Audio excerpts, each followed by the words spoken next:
गरीब समझकर किया बेइज्जती। अगले दिन निकला वही कंपनी का मालिक। फिर जो हुआ, उसने पूरी इंसानियत को झकझोर कर रख दिया। ऑफिस के कैंटीन में उस दिन हंसी नहीं बल्कि अहंकार की तीखी गंध फैली हुई थी। असिस्टेंट मैनेजर नेहा के चेहरे पर एक कुटिल मुस्कान थी जब उसने कोने में झाड़ू लिए खड़े अर्जुन की ओर इशारा किया। अरे तुम सुन रहे हो? हाँ तुम, फर्श के कीड़े, कल अपनी देहाती टोकरी लेकर फिर से यहां मत आ जाना। तुम जैसे लोग हमारे बगल में बैठे तो हमारी कॉफी भी कड़वी लगने लगती है। अहंकार से भरी उस आवाज ने पूरे कमरे में सन्नाटा कर दिया। अर्जुन ने सिर नहीं उठाया, बस होठों पर एक अदृश्य ठंडी मुस्कान तैर गई। वो जानता था ये अपमान नहीं बल्कि एक अमूल्य जानकारी थी जो उसके मिशन को और मजबूत कर रही थी।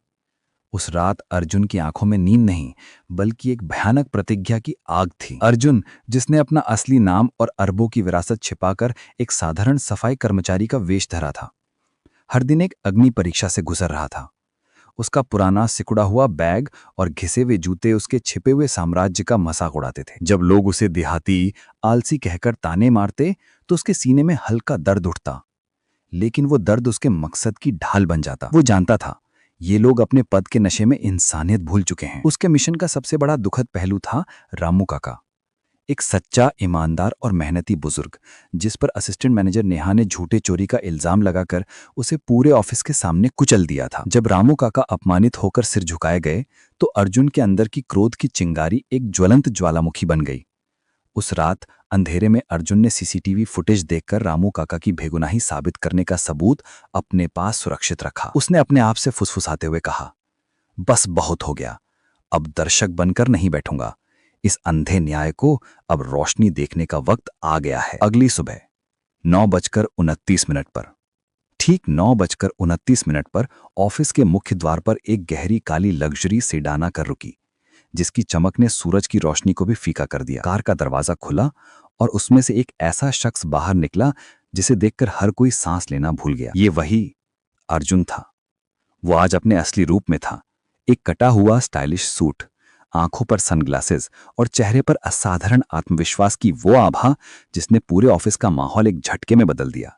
गार्ड से लेकर लिफ्टमैन तक सब भौचक्के थे। उनकी आंखें फटी की फटी रह गईं, ये देखकर कि जिसे वो कल तक कचरा उठाने वाला समझते थे वो आज साक्षात सत्ता बनकर उनके सामने खड़ा था। अर्जुन ने एक क्षण के लिए उस जगह को देखा जहां कल उसने झाड़ू लगाई थी और फिर शांत कदमों से उस मीटिंग हॉल की ओर बढ़ गया जहां कंपनी के शीर्ष अधिकारियों के लिए एक अचानक बुलाई गई मीटिंग शुरू होने वाली थी। मीटिंग हॉल में तनाव का घना कोहरा छाया हुआ था।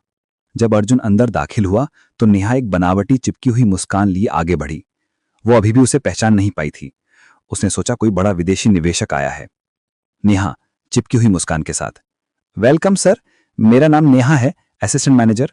ये देखकर खुशी हुई कि अर्जुन उसे बीच में टोकते हुए उसकी आंखों में सीधे देखते हुए, धन्यवाद नेहा, लेकिन अब तुम्हारी पहचान की जरूरत नहीं है।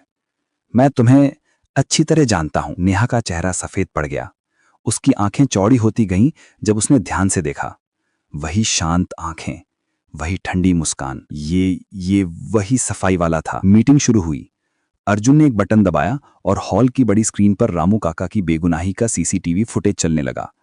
फुटेज में साफ दिखा कि नेहा ने कैसे झूठा आरोप लगाया था। हॉल में सन्नाटा पसर गया जो अर्जुन की गंभीर आवाज से टूटा। पिछले कुछ दिनों से मैं यहां फर्श के कीड़े के रूप में नहीं बल्कि इस कंपनी के मालिक के रूप में था।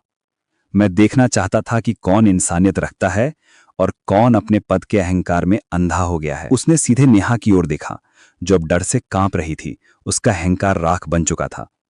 जिसने एक सच्चे और ईमानदार इंसान को अपमानित किया, जिसकी ईर्ष्यालु व्यवहार ने कंपनी का माहौल जहरीला कर दिया, उसके लिए इस संस्थान में कोई जगह नहीं है। तत्काल प्रभाव से नेहा को कंपनी से निकाल दिया गया। इसके बाद अर्जुन ने वो किया जिसने सबका दिल छू लिया। उसने आवाज दी, रामू काका। रामू काका, जो अभी भी डरे हुए और पुराने कपड़ों में थे, लड़खड़ाते हुए हॉल में आए।